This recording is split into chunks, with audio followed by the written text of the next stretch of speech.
When my sister died, she left me everything. And then, after 18 years of silence, my 3 children suddenly came back, calling me Mum again. I wanted to believe them. I really did. But something in their smiles felt practiced.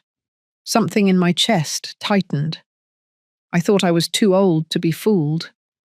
But what if the real betrayal wasn't just from the past, but was already waiting in my living room, wearing my son's face? I was still putting away the last sympathy cards when the lawyer called. My sister's ashes hadn't even cooled, and suddenly I was expected to sit in some downtown office and listen to her final wishes. I hadn't slept much. The house felt hollow without Beatrice. For 19 years, she was the one constant thing in my life after my children left. She didn't hug, she didn't coddle, but she never walked away. That morning, I put on the navy suit she always said made me look like a woman with boundaries. I sat in the car for 10 full minutes before turning the key. It was strange, knowing everything that once belonged to her would now have my name on it. The house, the buildings, the accounts, all of it. I never asked for any of it. I just wanted her to stay a little longer. The office was quiet, leather chairs, heavy wood furniture, the kind of place where nothing rushed, not even grief. Harold Bennett, her longtime attorney, greeted me like a familiar storm. Firm handshake, no small talk. He gestured for me to sit, and I did, folding my hands in my lap like I was back in church.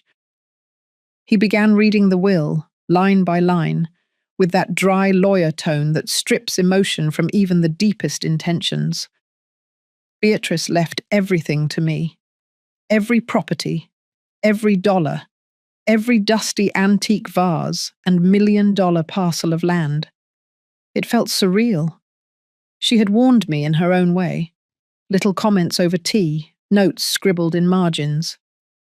But hearing it said aloud still pulled something deep inside me. There was a moment of silence when Harold closed the folder. Then came the knock. The door opened, and time stood still. Gregory stepped in first, his shoulders broader, his hair thinner. But that same walk, that same confident smirk dressed up as concern. Susan followed, thin, tightly wound, her smile stretched too far. And Philip, the youngest, hovered in the back like he always did. I hadn't seen them in 18 years. Not once. No calls, no holidays, not even a postcard. Gregory said my name like he'd just seen me yesterday. Susan called me Mum. I didn't answer. Harold stood, surprised, but not enough to forget his manners. He gestured to the empty chairs. They sat down like it was their right, like they belonged there. I could feel my heartbeat in my fingertips. Susan reached for my hand across the table. I pulled it back without thinking.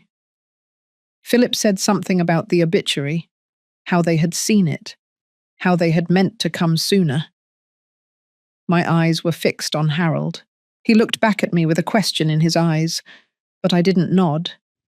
Gregory cleared his throat and said he was sorry for everything, that they were here now, that they wanted to help. I think he even said something about rebuilding. I remember thinking, why now? Then I remembered something Beatrice once told me.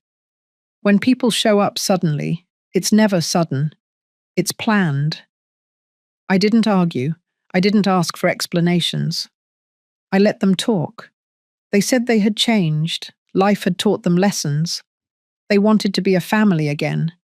They asked if I was eating well, if the house felt too big now, if I needed anything. That was the moment I realized this wasn't about me. It was about the will. It was about everything Beatrice left behind. Harold finally spoke, thanking them for their concern, but explaining that the estate had already been lawfully transferred. Gregory nodded slowly, like he expected that answer. Susan looked disappointed, but not surprised. And Philip, he never did look me in the eye. After they left, Harold turned to me. He asked if I wanted to contest their presence. I said no, because something in their voices told me this wasn't the last time I would see them.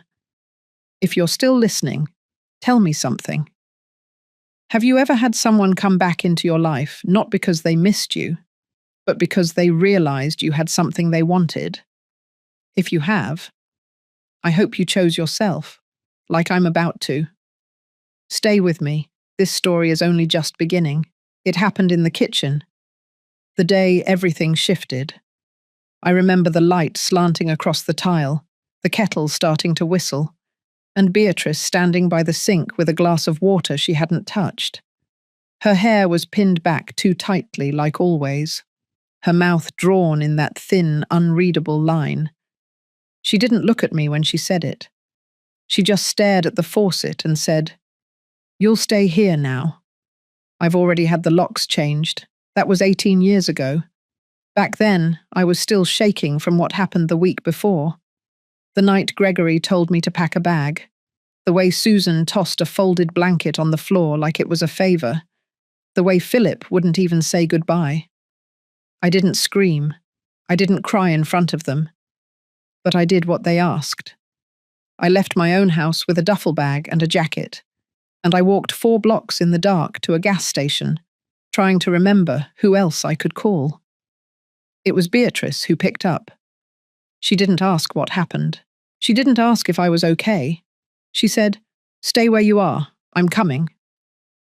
And she did. She drove up in that old black sedan with the engine that rattled like coins in a jar. She unlocked the passenger door from the inside and waited. When I sat down, she didn't look at me. She just handed me a paper cup of tea and drove us back to her house. That night, I slept in the guest room under a quilt Beatrice had folded herself. She didn't say much. She never did. But the next morning, there were fresh eggs on the counter, and she had stocked the fridge with the things I liked: strawberry jam, whole milk, plain yogurt, the quiet way she cared. I stayed in that house, and the seasons changed. And with every passing day, she didn't ask when I was leaving. People talk about pain like it's sharp, like it stabs. But mine didn't feel like that. It felt dull, thick, like walking into the ocean fully clothed, heavy and slow and impossible to shake off. It wasn't just the way they pushed me out. It was the way they made it feel reasonable, like it was the natural next step, like I should have seen it coming. Gregory said I was too anxious, that I hovered too much. Susan said I was draining. Philip didn't say anything at all. I remember the way he looked at me that last night, like I was already gone. Beatrice didn't ask for the details, but she understood more than she let on. I think that's what saved me. Her silence was never indifferent. It was shelter. I began helping her around the house, organizing files, watering the plants. She would leave small notes for me, always on yellow paper, always signed with just a B. At first, I tried to talk more, tried to fill the silence. But eventually I learned that quiet could be a kindness. A year passed like that, then another. Eventually we stopped referring to it as temporary. She moved my things from the guest room to the west bedroom, gave me a key of my own.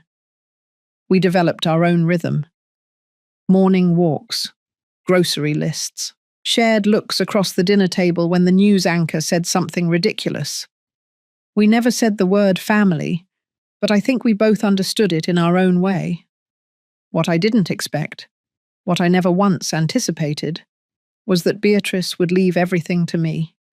She had other options: distant cousins, old colleagues, charities she supported. But she chose me. I remember one evening, maybe 10 years after I moved in, she was sitting in the sunroom with a glass of red wine. She didn't drink often, and when she did, she became slightly looser, though never unguarded. That night, she said something I never forgot. "You stayed." That's all it ever came down to. Everyone else left. You stayed. She said it like a fact, not praise, not sentiment, just something that was true.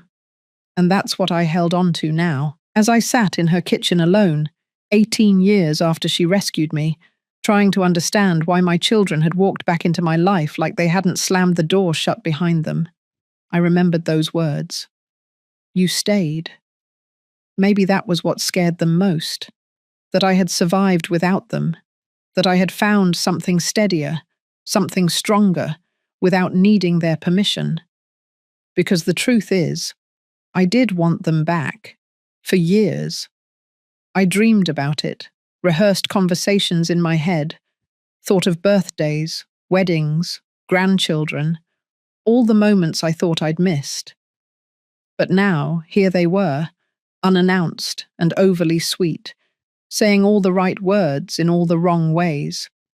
It wasn't reunion they wanted. It was recovery of the things they thought they'd lost, or could still take. And I wasn't the same woman who had begged them to stay.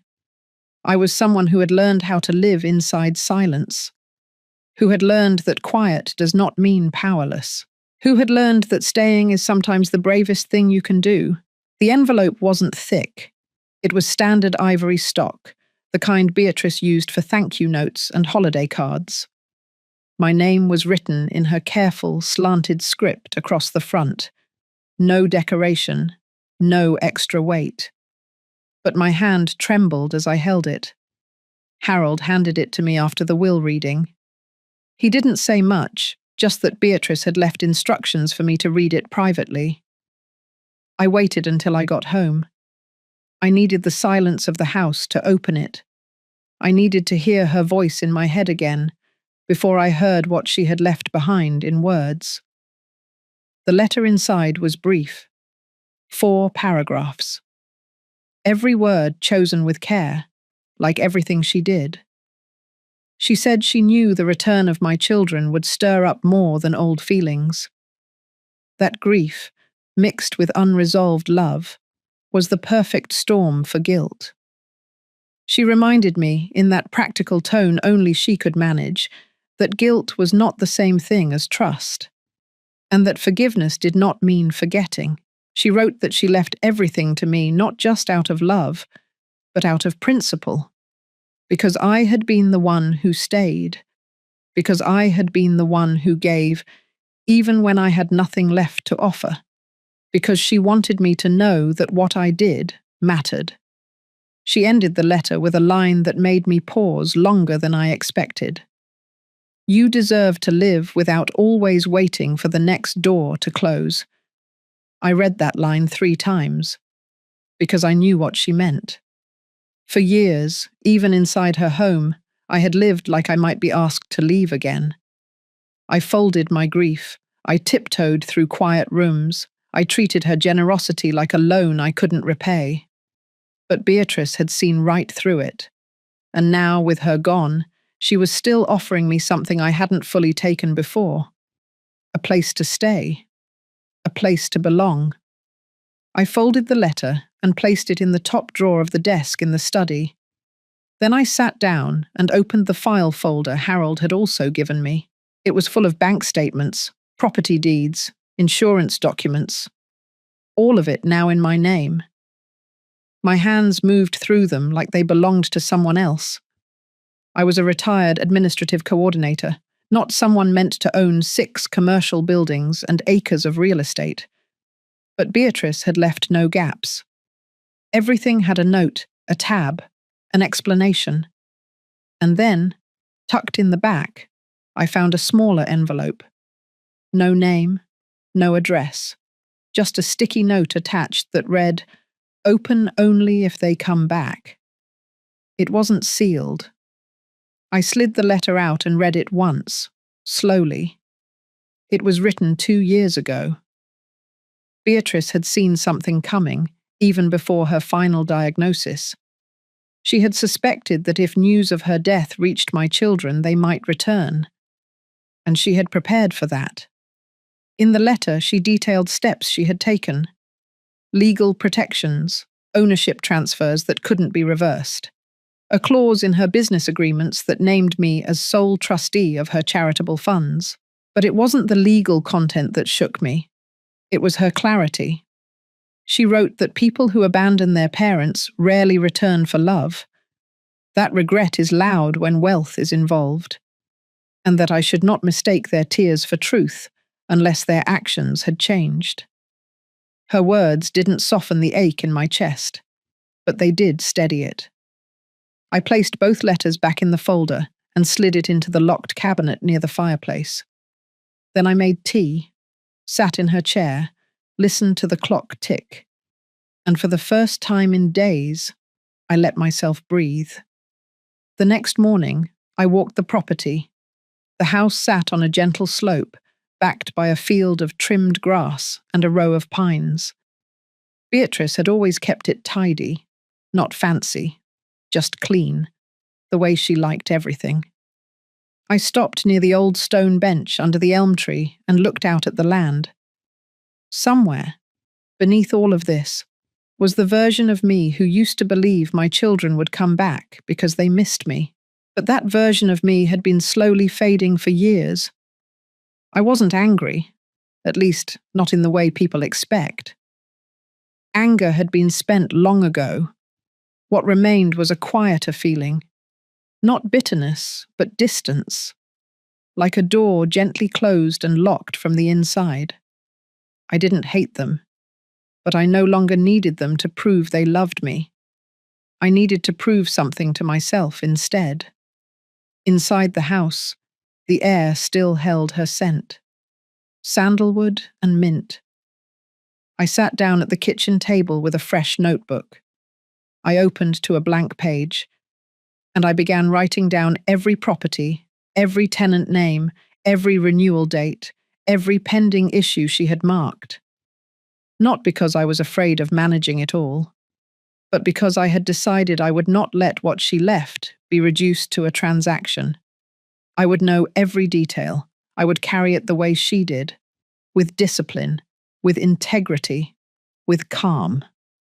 That evening, the phone rang. It was Susan. I let it go to voicemail. Then the text came. "We just want to talk, Mum. We were thinking of staying in town a little longer. Maybe stop by tomorrow." I stared at the screen for a long time, not because I didn't expect it, but because even now, a part of me wanted it to mean something good. Then I remembered what Beatrice said. You deserve to live without always waiting for the next door to close. And I placed the phone face down. I was not the same woman they left behind. And this time, I would not wait for them to choose me again. They showed up that afternoon. I heard the knock first, steady and polite. 3 soft raps, the kind meant to sound respectful, not desperate. I knew it was them. Something in my chest tightened as I walked toward the front door. I had already turned down Susan's message the day before, but I also knew them well enough to expect persistence. When I opened the door, Gregory was the first to smile. He stood there in a beige jacket, sleeves rolled up neatly, like he had just stepped out of some casual business meeting. Susan stood behind him, clutching a paper bag from a bakery downtown. The smell of butter and sugar wafted toward me. And Philip, as always, was slightly off to the side, looking down at his shoes until he noticed me staring. I didn't step aside to let them in. Gregory cleared his throat. He said they were staying at the Lakefield Inn for a few days, just to rest, just to catch up, just to be near me after so long apart. His tone was easy, measured, like he'd rehearsed it on the drive over. Susan offered the bag of pastries, said she remembered I liked croissants. I took the bag, not because I wanted them, but because I didn't want to give them an excuse to linger on the porch. I asked what they wanted. Gregory said they didn't want anything. He just wanted to check on me, make sure I wasn't overwhelmed, that I wasn't alone too much. He mentioned that managing an estate like Beatrice's could be complicated, that people might try to take advantage of me, that it might be smart to have family nearby, people who care. It was Susan who added the line that told me everything. She said, "Mum, we're not here to fight you. We're here to protect what belongs to all of us." I didn't answer. Instead, I opened the door wider and told them they could sit for 20 minutes. No more. Inside, they walked slowly, glancing at the furniture as if trying to find traces of their childhood that never existed in this house. I had made tea earlier, but had no intention of offering it. They sat on the edge of the couch, legs close together, backs straight. Gregory leaned forward slightly, folding his hands like he was about to give a presentation. He said they had spoken with someone, a friend of a friend, a man who worked in estate planning. He said that depending on how Beatrice had structured her affairs, there could be options, adjustments, that if I needed help managing it all, they would be happy to assist. Susan chimed in, saying that Beatrice was their aunt too, that they had loved her, even if they didn't always show it, that she wouldn't have wanted the estate to drive a wedge through the family. I sat across from them in Beatrice's favourite chair, the blue one with the wooden arms. She always polished herself. I let them talk, let the words fill the room, swirl around the edges of everything that had already been decided long ago. When Gregory paused, waiting for me to respond, I asked one question. Why now? He blinked, then said he didn't understand. I asked again, more slowly. Why now? After 18 years. He said he had been wrong, that they all had, that they had let things go too far, that grief and guilt made people foolish. He said they had grown, learned things, lived hard years, that they missed me. I asked him to name the last book I read. He couldn't. I asked Susan to describe my favourite meal. She guessed pot roast. It wasn't even close. I asked Philip to look me in the eye. He tried. He failed. I stood up. I told them I wasn't angry, that anger had left me years ago. I told them I didn't need their help, that Beatrice had left everything with clear instructions, and I intended to follow them. I told them I had already spoken to Harold, and that the estate had no loopholes to squeeze through. Gregory tried to protest, said maybe it was worth reviewing again. Susan reached out for my hand. I stepped back. I said they had 15 minutes left. They used 10. They left quietly. No raised voices, no scenes. Just awkward silence and a final promise to call. When the door closed, I stood still in the entryway for a long time. My heart wasn't racing. I wasn't shaking. I was calm, because now I had seen it for myself. The way they moved, the way they spoke, the practiced lines, the little corrections when one of them said too much. They weren't a family coming home. They were strategists, and I was not going to be a target. That evening, I went through Beatrice's drawer of old notes. I pulled out the folder marked Final Transfers. I reviewed the updated deeds, the retitled assets, the trust paperwork. I checked the margins where she scribbled reminders. Call Harold by Tuesday. File copies with Estate Council. Add clause to trust if needed. She had prepared for this.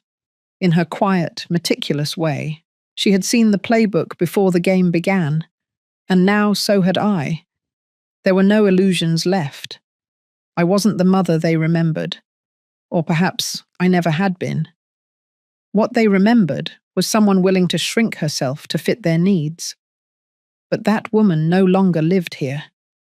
This house, this name, this legacy, they belonged to someone who had learned how to survive without apologies. Gregory would try again. I could feel it. Susan might send a letter. Philip might retreat and return later with softer words. But it wouldn't matter.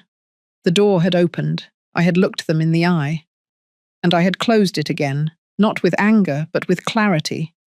And that kind of peace, once earned, is not something I was ever going to give back. The next morning I woke up to find Gregory's car already parked across the street. He wasn't alone this time. A tall man in a blazer stood beside him, speaking quickly, motioning toward the house. I didn't recognize him, but I didn't need to. I had seen enough meetings outside the door to know when someone was preparing a move. I didn't open the blinds. I made my coffee slowly, deliberately, the way Beatrice used to. I sat at the kitchen table and flipped through the files again. The trust, the clause, the protection, everything still in place. My hands were steady, but there was a cold weight in my chest. The kind that doesn't come from fear, but from knowing too much, too early. By noon, the car was gone. I thought that might be the end of it for the day, until the phone rang. It was Harold. He said he had received a call from a junior associate at a local firm. Apparently, Gregory had begun inquiring about contingency-based trust disputes. They hadn't filed anything yet, but they were fishing, quietly, carefully, trying to see if there was a crack they could push into. Harold asked if I was all right. I told him I was calm. Then I asked him for a favor. I asked if he had copies of the letters Beatrice wrote when she first revised the estate, the personal ones. He paused, then said he would have his assistant deliver them by the afternoon. I stood at the window and watched the mail slot for the next 2 hours. When the envelope finally arrived, I opened it with a knife from the drawer.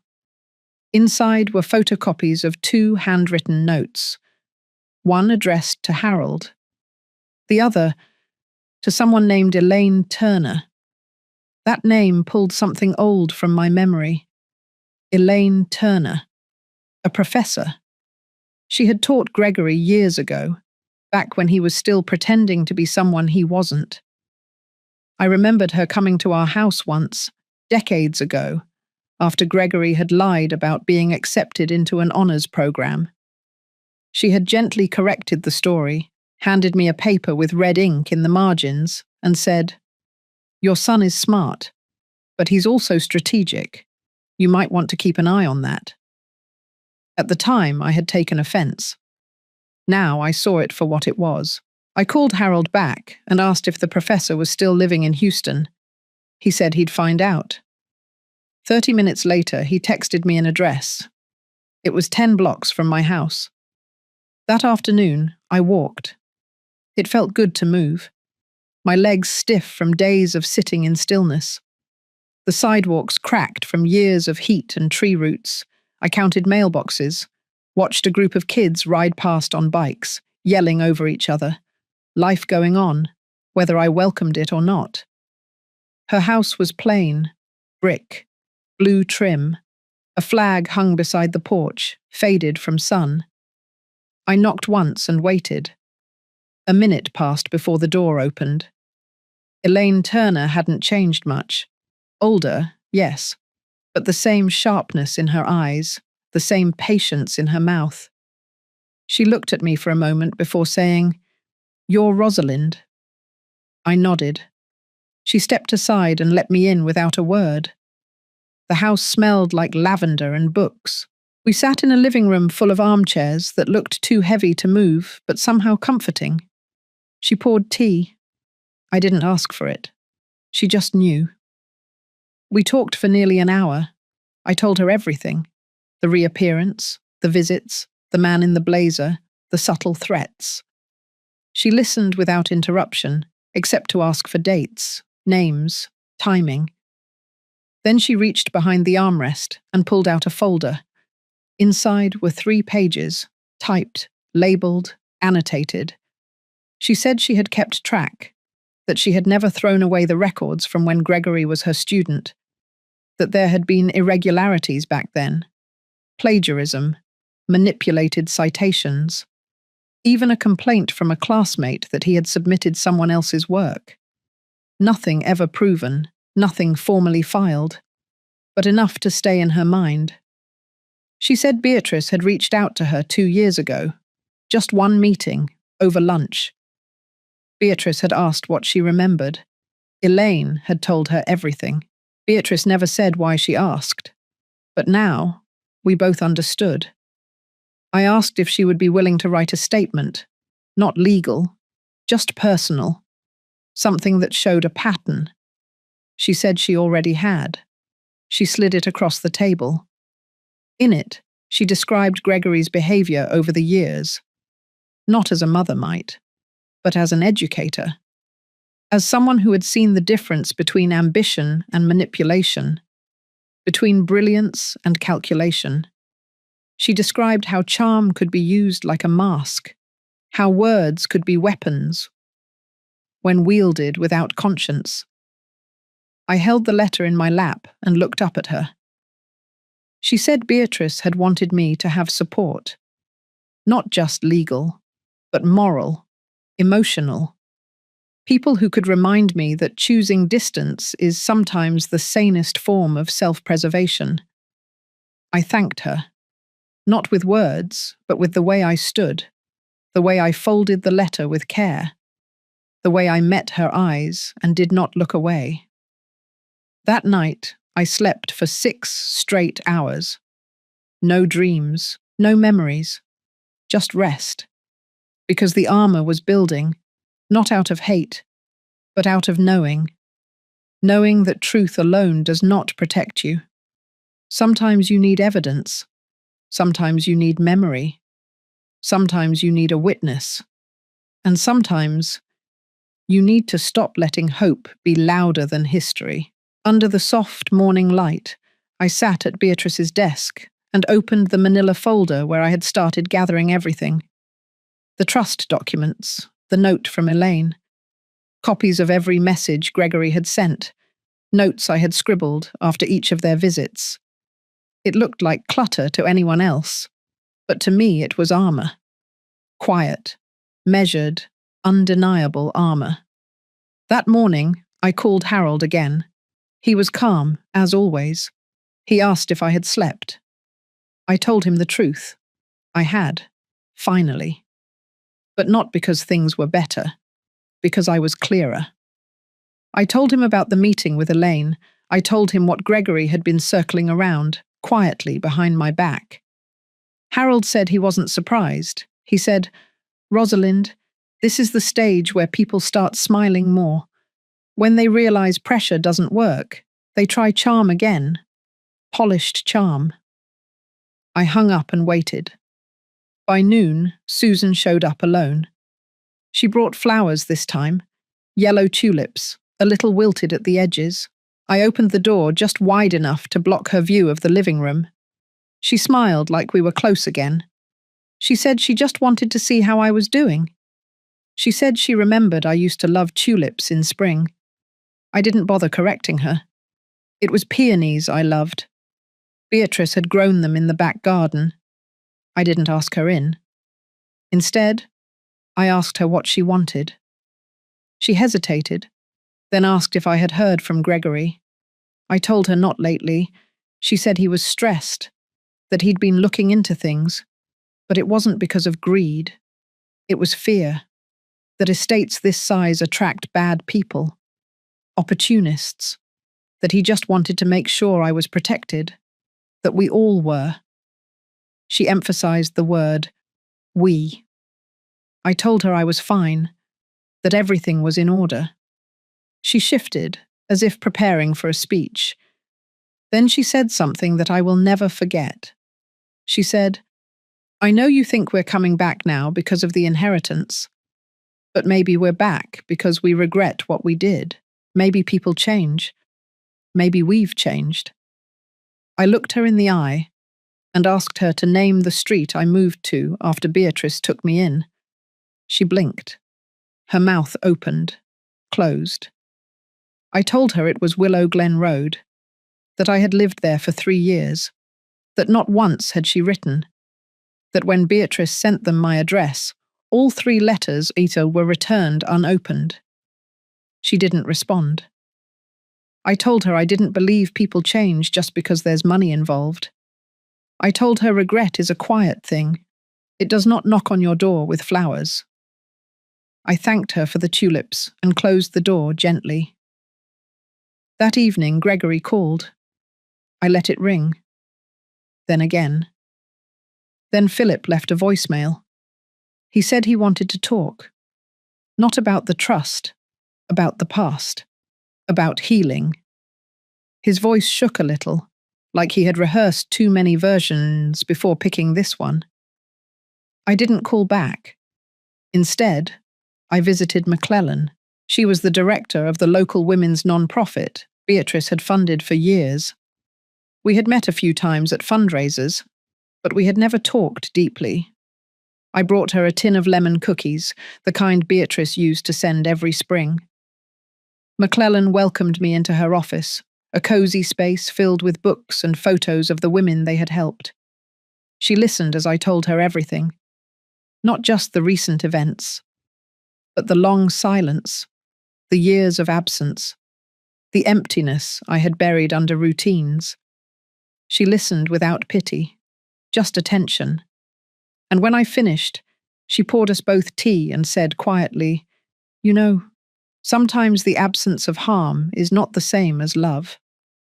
I nodded. She said she had heard about Beatrice's passing, that the women in their shelter had cried when the news broke, that they lit candles and left notes in the front hallway.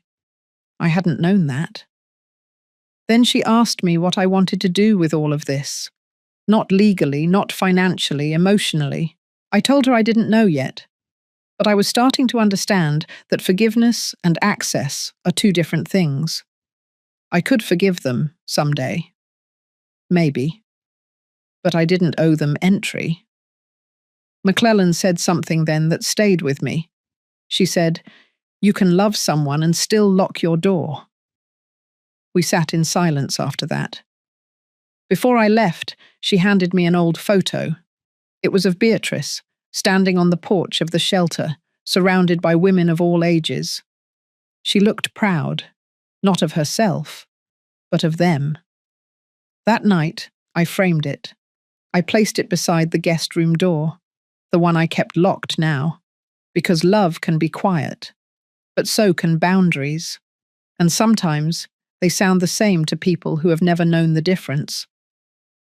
The next day, I received an envelope in the mail, no return address. Inside was a copy of a preliminary trust inquiry form, highlighted, annotated, and a sticky note that read, "Just checking options." I knew Gregory's handwriting, and suddenly, all the words from Susan and Philip fell silent in my memory. They had never been here to reconnect. They were still trying to get in. But now, the locks were stronger, and I had found something even more powerful than anger. I had found resolve. I woke to silence. Not the comforting kind, but the thick kind that feels like it's holding its breath. The house was still, but my body knew something had shifted.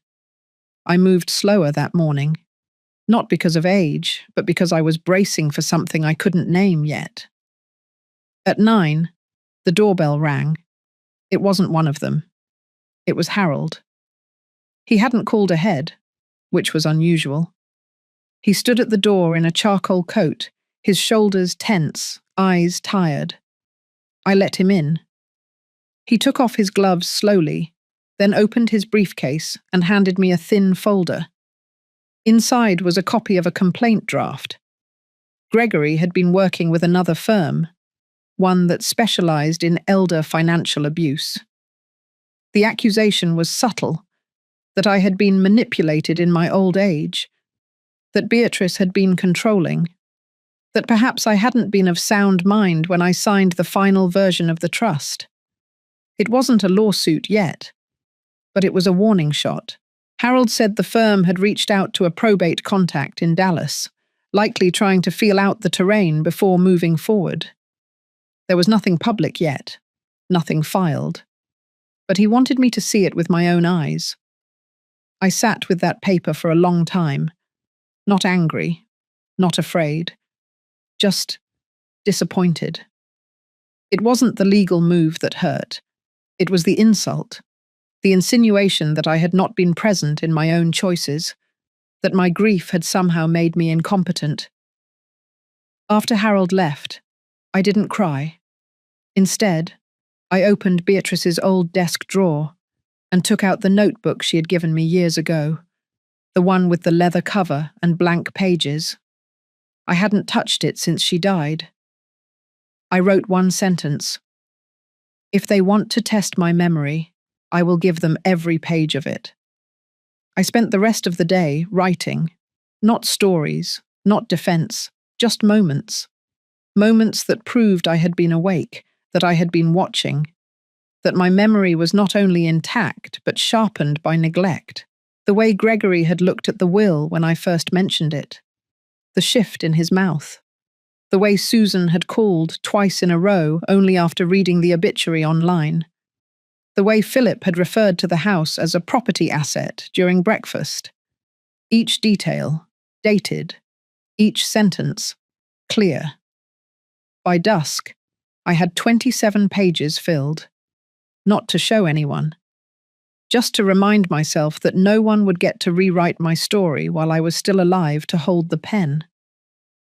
2 days later, I received a formal request to meet with a mediator. Gregory's name was not on it, but the initials matched the firm from Harold's warning. It was phrased kindly, an invitation to resolve family misunderstandings without the need for formal litigation. I declined. 3 hours after that, I received an email from Philip. It was brief. He said he didn't know what Gregory was doing and that he didn't support it. That he had always been the peacekeeper of the family. That he wished I would consider meeting him alone, just for coffee. I didn't reply.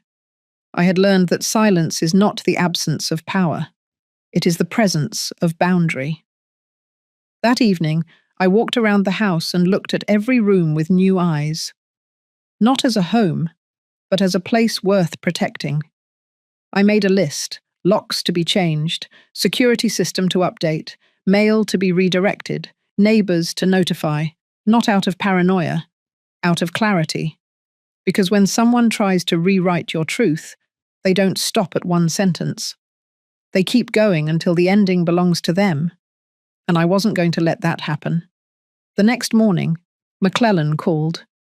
She asked if I wanted to come to the shelter's spring luncheon. She said they were going to honor Beatrice. A small tribute. A bench with a plaque. I said I would come. When I arrived, the women were already gathered. Young ones, older ones, some with babies in their laps, some with shadows in their eyes that I recognized. They handed me a small envelope when I walked in. Inside was a note, written by a woman I had never met. It said, "Beatrice saved my life. And because of her, now I get to raise my daughter without fear." I folded it and placed it in my coat. During the ceremony, I stood beside the new bench and traced the name with my finger. Beatrice Langford, a sister, a protector, a woman who gave me the tools to recognize a boundary as love, not distance.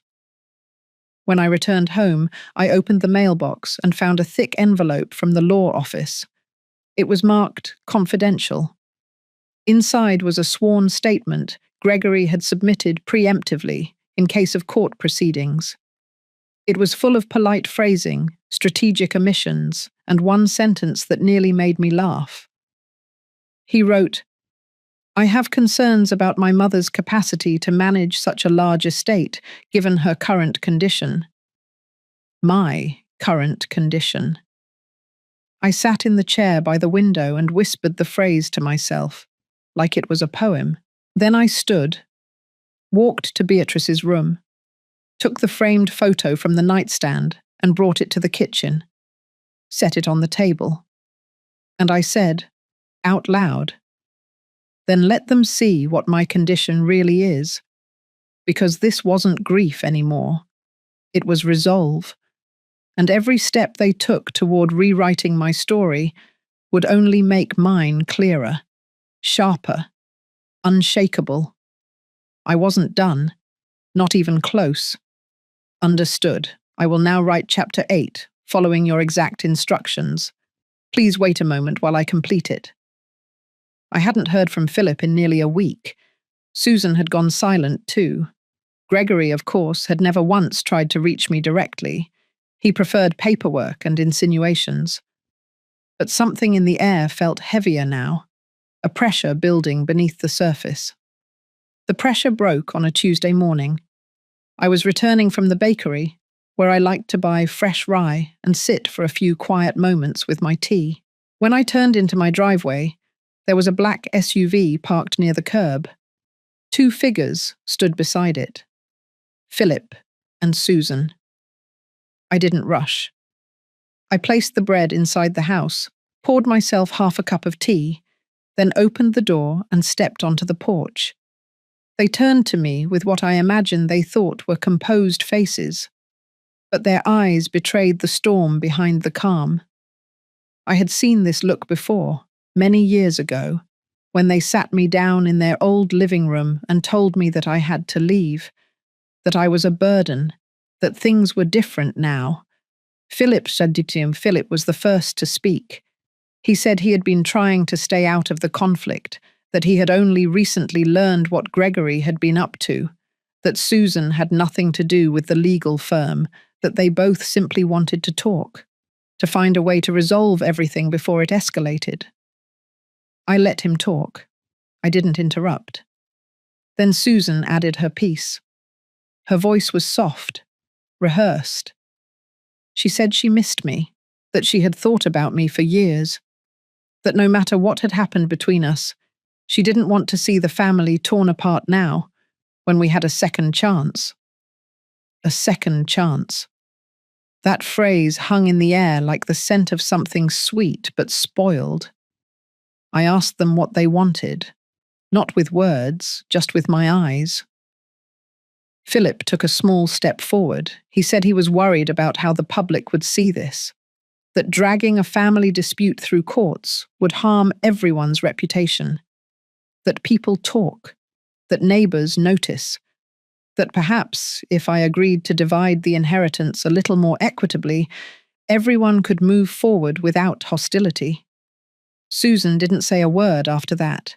She simply looked away, down at the walkway, as if embarrassed or defeated, or both. I took a breath and nodded slowly, not in agreement, in understanding, because there it was, not remorse, not reconciliation, just a calculated appeal dressed in the language of peace. I told them I appreciated their visit. Then I stepped back inside and locked the door. They stayed outside for a few more minutes. I watched them through the sheer curtain. Philip paced. Susan leaned against the car, arms crossed. Eventually they left. That afternoon I called McClellan. I asked if the shelter still needed help organizing their archives. She said yes, and offered to drive over with the boxes the next morning. I told her I would come to them instead. I needed to be around women who had seen what I had seen, who had learned to live without being believed. At the shelter, I sorted files in a small back office. Folders filled with intake notes, lists of emergency contacts, medical summaries, protection requests. Each folder was a story. Each one carried the echo of choices made under pressure, of women who had loved too long or trusted too deeply. I saw parts of myself in every file. I stayed late that evening. When I returned home, there was a letter on the front steps, not mailed, left by hand. The handwriting was unmistakable. Philip's. Inside was a single page. He said he had spoken with Gregory again, that he didn't agree with his methods, but he couldn't stop him either, that Susan was upset and didn't want things to turn ugly, that they were still hoping I would change my mind, that maybe I was just too emotional right now to see the big picture. Too emotional. Another phrase that clung like ash. I burned the letter, not in anger, but in clarity. That night, I sat down and made another list. This one wasn't about locks or cameras. It was about where my power lived. I listed everything I still controlled: my name, my story, my house, my resources, my voice. And then I wrote down what I refused to hand over: my dignity, my silence, my fear. In the morning, I drove to the community centre and asked if I could sponsor a new writing programme. For women over 60, I told them it would be called Second Voice, a space where no one would be told they were too old, too soft, too anything to be believed. They said yes. They offered me the back classroom. I smiled for the first time in days. By Thursday, I received another envelope. This time, it was formal. A petition for a competency evaluation, filed by Gregory Langford. He was asking the court to determine whether I was fit to manage my own estate. My hands didn't shake. I placed the papers beside me and reached for the same leather notebook I had used before. I added a new entry. I wrote, "Today my son asked the law to declare me less than whole, but he forgot that wholeness is not measured by paper. It is measured by what you still refuse to surrender." Then I closed the book, and I made tea. The wind outside picked up. Leaves scraped across the porch like small reminders that seasons shift without permission. But even in winter, some things remain rooted. I was one of them now. Rooted, but not stuck. Still, but not silent. Ready, very ready. The morning of the hearing, I woke before dawn. I didn't need the alarm. My body was already alert, the way it used to be on days when I had to defend a business contract or speak before a skeptical boardroom. But this wasn't business. This was personal, and not in the way they meant it. This wasn't about inheritance. This was about the quiet erosion of respect. The courthouse was cold, despite the spring sun trying to slip through the high windows. I wore a dark wool coat, the same one I had worn at my sister's funeral. Not because I was in mourning, but because it reminded me of strength. It still smelled faintly of her perfume. Soft, lilac-like. A scent that made me feel less alone. When I entered the waiting room, I saw Gregory immediately. He didn't acknowledge me. He stood in a pressed grey suit, talking to a woman I didn't recognize. A young attorney, perhaps, or an assistant. He had a file in his hand, and that same taut expression he wore at his father's memorial years ago, when I asked him whether he had spoken to Susan lately, and he answered by pretending not to hear. Philip and Susan arrived 5 minutes later. She wore all black. He wore a navy jacket with an over-starched collar. Their appearance was neat, deliberate, as if coordinated, as if mourning something in advance. My lawyer, Mr. Denning, a quiet man with sharp eyes, had reviewed the petition thoroughly. He told me this case wasn't typical. It wasn't about erratic behavior or actual impairment. Gregory had framed it around emotional instability, citing my recent decisions under distress, including large donations and new community projects. The implication was that I was being manipulated or unraveling. But I wasn't the one unraveling. That would come later. We entered the hearing room. A judge with weary eyes and a deliberate voice asked the parties to speak in turn. Gregory's lawyer stood first. She was confident, smooth. She painted me as a woman overcome with grief, isolated, vulnerable. She referenced the cancelled trust fund, the delayed renovation of the family estate. She said these were signs of impulsivity. She said my advanced age and recent bereavement clouded my judgment. She never said old woman, but the words hung in the room anyway. Then Denning stood. He spoke plainly. He referenced my decades of work, my clean financial history, the documentation of all recent gifts and projects. He emphasized that competence was not a feeling, it was a standard, and I had met it, clearly. Then, unexpectedly, he called a witness. McClellan. She stepped forward in her usual jeans and blazer, not dressed to impress, dressed to stand firm. She spoke calmly about our time together at the shelter. She said I had offered not just money but structure, a new program, built from scratch, a consistent presence, a mentor to other women, a force, she said, a lighthouse. Gregory shifted in his seat. Philip looked down. Susan looked straight at me. The judge asked for a brief recess. We stepped into the hallway.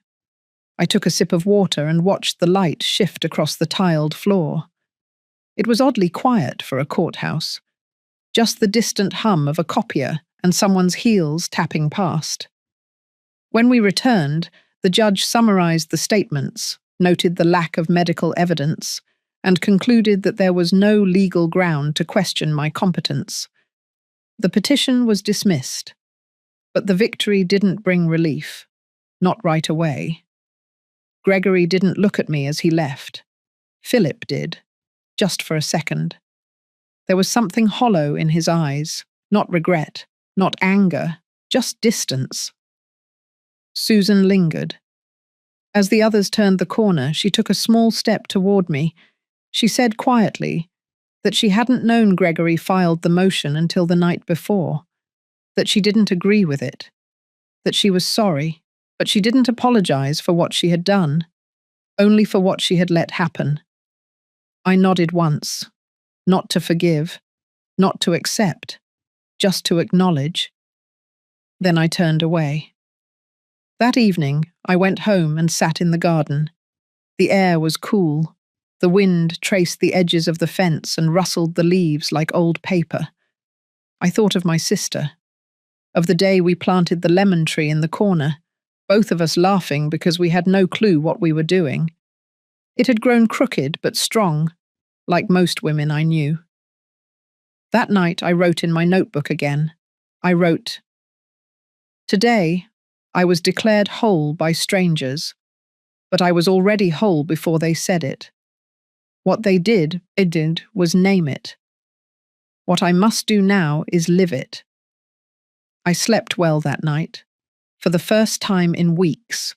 No dreams, no knots in my chest, just quiet.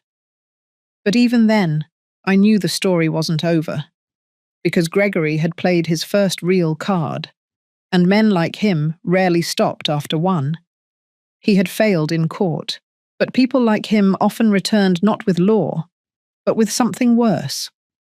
Smiles, smiles hiding new plans, plans dressed as concern. And I was ready for all of them. The days after the hearing moved with an eerie stillness. There was no apology, no phone call from Gregory, not even a generic message to pretend civility, just absence. A silence that didn't feel like peace, but like calculation. It wasn't over. I knew that. Still, I returned to my routines. I walked the garden. I reviewed community plans with McClellan. I made quiet donations. I cooked again, not because I had to, but because the rhythm of it reminded me that life could be shaped gently with care.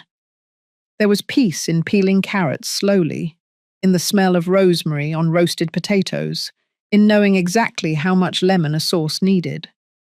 Then, the envelope came. No return address, no handwriting, just a printed label with my name and a stamp already fading. I opened it in the kitchen. Inside was a single page, a spreadsheet, a photocopy, clearly. Dozens of line items, account numbers, transaction codes, transfers from one trust into a secondary shell account. Dates, amounts. I recognized one of them. It was a fund I had closed months earlier, one that Gregory had access to as a co-beneficiary long before I rewrote my will. The signature next to the final transfer wasn't mine, and it wasn't recent. It was dated 3 years ago. I sat down hard on the bench by the kitchen window. I stared at the numbers. My hands were steady, but my breath wasn't. I didn't understand everything yet. but I understood enough. It hadn't started with my sister's death. Gregory had been preparing long before that. The next day, I asked McClellan to meet me. We sat in the cafe near the shelter, away from familiar faces. I slid the page across the table. She read it in silence. Her eyebrows lifted, then furrowed. She asked nothing. She didn't need to. We both understood the implication. This wasn't desperation. This was architecture. Careful, quiet, layered like brickwork. She asked if I wanted to pursue it legally. I shook my head. Not yet. Not because I feared conflict, but because I needed more than accusation. I needed clarity. I needed truth. So I called Ashby. Not my original attorney, but a woman I'd worked with years ago on a foundation grant. Smart, young, surgical with numbers. She met me that weekend with a laptop and a look that said she wasn't here to sip tea and soothe me. She was here to investigate. It took her 2 hours to trace the connections. Gregory had opened 3 accounts under aliases, each tied to trusts that once belonged to my late husband's estate. 2 had already been liquidated and dispersed. The third remained open, dormant, with just under $200,000 inside. It was all legal on paper, but the signatures were forged. And the timing, years before my sister passed, proved this wasn't about inheritance. This wasn't disappointment turned into opportunism. It was strategy. And he wasn't working alone. Ashby leaned back, tapped her pen on the armrest, and said it straight. Gregory and Philip had been manipulating my accounts for years. The only reason it hadn't come to light sooner was because their changes were incremental. They counted on my trust, on my distance. They had counted on me aging quietly. I didn't cry, not then. I thanked her. I packed the documents. I walked home. That night, I took out the letters my sister had written me in the last year of her life. She had known more than she said. I read between her lines now and realized how gently she had tried to warn me. I had mistaken her caution for kindness. I had assumed the danger was outside, not within. And then I realized the worst part wasn't the theft. It was how natural it had become for them. How easily they had sat in my living room. How freely they had hugged me. How quickly they had used the word "mum" as if it had never been bruised. I stood in the hallway, looking at the family portrait from decades ago. My children, all 3. Young, innocent, eyes bright from too much sun and soda. I almost didn't recognize them anymore. The next morning I went to the notary's office. I revoked the previous documents Gregory had tried to manipulate. I transferred oversight of the remaining trusts to an independent fiduciary group. I restructured the funding for my shelter work, placing every project under the name of the new women I was mentoring, so nothing could be touched in my name again. Then, I made the call. Gregory picked up. I said one sentence.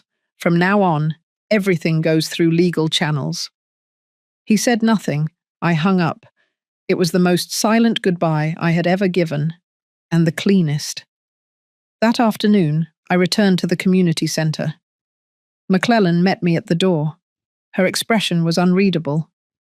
I handed her a copy of the restructure. She looked at it. Then she looked at me, and for the first time in weeks, she smiled. But it wasn't joy. It was respect, and maybe a little awe. And for the first time since this began, I felt something I hadn't felt in years. Power. Not the kind that controls people. The kind that protects yourself. The kind that doesn't need to yell to be heard. The kind that rebuilds. Quietly, deliberately, like peeling carrots in a quiet kitchen, like replanting a crooked lemon tree and knowing this time you'll give it the space to grow wild. The week after I finalized the legal restructuring was the quietest my home had felt in years. No emails, no unexpected visits, no soft knocks at the door, followed by syrupy apologies or fake smiles. It was as if the air itself had shifted, cleared of something heavy and unseen. I still woke early, out of habit more than necessity. The dawn was cool, the sky soft with fog that rolled in from the trees behind my house. I made coffee the way I liked it. I stood barefoot on the back porch, breathing in the sharp scent of pine and silence. It felt earned. But healing is never linear. That Wednesday, I received a package. No name, no note. Inside was a photo, an old one. Me, Gregory, and Philip on a summer trip to Lake Lanier, maybe 25 years ago. The boys were smiling. So was I. I could still remember the sunburn on my neck and the way Gregory had helped me into the canoe because my knee had flared up that morning. It was a good day, a real one. I almost didn't understand why it had been sent until I turned it over. Scrawled in blue ink on the back, in Gregory's handwriting, were the words, "We weren't always like this." That line cut deeper than I expected, because it was true. They hadn't always been cruel. They hadn't always looked at me like a barrier to something they wanted. There had been years, real years viz, when we were family. We laughed, we cried, we existed in the same space with love. I had been the first one they ran to when they scraped their knees or broke their hearts. I was not a stranger then. I was their compass. I sat down with that photo on my lap and let myself feel it all. The grief, the guilt, the lingering ache of something that had died slowly, not with a bang, but with 1,000 small cuts over time. That night, I didn't sleep. I replayed memories like an old record, ones I hadn't allowed myself to revisit in years, not because they hurt, but because they reminded me of who we had been before betrayal had carved its way between us. The next morning, I visited the community garden. McClellan was already there, tending to the mint beds. She looked up, saw my face, and said nothing. Instead, she handed me a pair of gloves and pointed to a patch of lavender that needed pruning. I worked beside her in silence. The sun was warm on my back. The earth was soft. And with each snip of the shears, I felt something inside me start to settle. After an hour, she finally spoke. "You can mourn them without letting them back in." She didn't need to explain. I understood. The heart is vast. It can hold grief and boundaries at the same time. That weekend, the foundation hosted its annual dinner. I had almost forgotten about it. It was a small affair, not formal, just donors and volunteers gathering in the old barn-turned-event space. I wore a navy dress I had nearly given away. I pinned my hair up like I used to in my 40s. When I arrived, the room hushed for a moment. Then they applauded.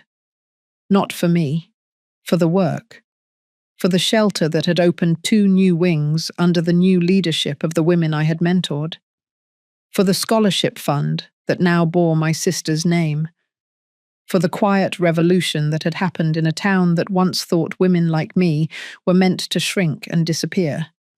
I gave a short speech. Just a thank you. Nothing grand. Just gratitude. Afterward, one of the women from the program came up to me. Her name was Alicia. Late 30s, soft voice, fierce eyes. She had fled an abusive marriage 2 years ago with nothing but a duffel bag and a toddler. She took my hand and said, "You gave me the map. I just walked it." I squeezed her fingers and whispered, "No, you built the road." On the drive home, I felt the fullness of something I hadn't named before. It wasn't triumph, it wasn't revenge, it was a kind of peace that came not from getting even, but from getting clear. I no longer needed Gregory or Philip to see me. I saw myself. That night, I lit a candle in the windowsill, a tradition my sister and I had started as children. Back then, it meant someone was coming home. Now, it meant I was home with myself. As the flame flickered, I looked around the living room. There were no photos of my children, not out of bitterness, just clarity. I had space now for something else, for new chapters, for old dreams revived, for laughter that didn't come with conditions. I didn't know what the final pages of my story would hold, but I knew this much. They would be mine. The morning after the foundation dinner, I sat at the same kitchen table where I had once waited for letters that never came. The sunlight cut through the window just like it always had, but everything felt different. Not because the world had changed, but because I had. I poured my coffee slowly, savoring the warmth in my hands. For the first time in years, there was no tension riding my shoulders, no weight in my chest. Just breath, just presence. The phone rang. I let it go to voicemail. It had been happening more often lately, old acquaintances calling to say they had seen something about me on the local news, my name on a community board, my face in a newsletter. But the messages were different this time. There was no trace of gossip, no curiosity laced with pity, only kindness, or something close to it. I didn't call back. I didn't need to. That afternoon, I walked through the garden alone. The roses had started to bloom again, a bit late for the season, but beautiful all the same. I paused at the patch of lilies I had planted the week after Philip last visited. They were quiet flowers, not flashy, just steady, like me. McClellan joined me around 3. She didn't say much, just passed me a folded napkin with a cookie tucked inside. I smiled. It was oatmeal raisin, my favourite. She knew that without ever asking. We sat on the bench near the greenhouse and listened to the wind rustle the trees. I told her I was thinking of taking a trip, not to escape, not to disappear, just because I could, because there was a world beyond the 4 walls of my grief, because I wanted to wake up in a new place and taste new things, and maybe meet people who didn't know my history and wouldn't try to rewrite it. She nodded, as if she had expected that. She told me the lilacs would miss me. I told her I'd leave instructions, and that was that. That evening, I opened the old cedar chest at the foot of my bed. Inside were letters from my sister, yellowed with time but still intact. I read the one she had written the week before she passed. Her handwriting slanted, rushed. She had always written like she was chasing the thought before it disappeared. She wrote that love was not something you hoarded, it was something you planted. I folded the letter back carefully and closed the chest. She had been right. I hadn't lost everything. I had simply made room. The next few days passed in quiet motion. I donated boxes of things I no longer needed, clothes I had not worn in years, trinkets that had once held meaning but now felt like dust. I kept only what sparked something tender. My passport, surprisingly, was still valid. I booked the trip. Just a week. Coastal Maine. I had always wanted to see it in the fall. The night before I left, I walked through the house slowly, not as a farewell, but as a thank you. Each room had carried a piece of my story, the joy, the silence, the ache, and now, the peace. I paused in the hallway outside the guest room. On the shelf was a framed photo from the foundation gala. Me, McClellan, Alicia, and the volunteers. The smiles were real, not perfect, but full. I turned off the light and let the darkness settle. The next morning, I left before sunrise. The air was crisp. The road stretched ahead like a promise. As I pulled out of the driveway, I didn't look back, because I no longer needed the past to define me. I had finally come home to myself, and I was free. Have you ever reached a point in life where letting go was the only way forward? I know many of you listening have carried silent wounds, the kind that never bruised the skin, but left marks all the same. If this story echoes something inside you, I hope you remember that peace isn't something others give you. It's something you choose, one decision at a time. If this spoke to you in any way, stay a while. There are more stories like this, and maybe, just maybe, one of them will help you write your own ending too.